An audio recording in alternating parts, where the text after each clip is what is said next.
Dobro vam jutro, dame i gospodo. Veliko mi je zadovoljstvo što vas mogu pozdraviti na konferenciji Solar Flex 2025.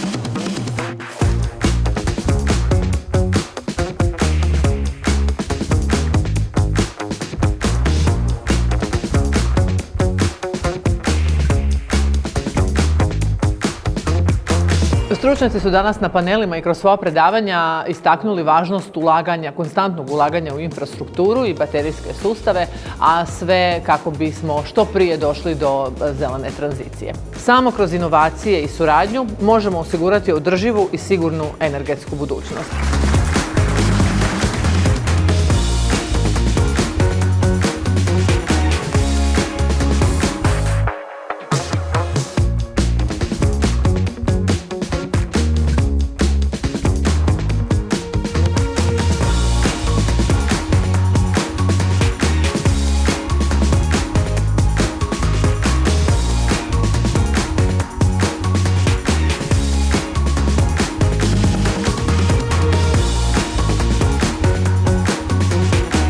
Ova konferencija bila je još jedan korak prema ostvarivanju održivih i praktičnih rješenja koja će oblikovati budućnost energetske tranzicije kako u Hrvatskoj, tako i u Europi.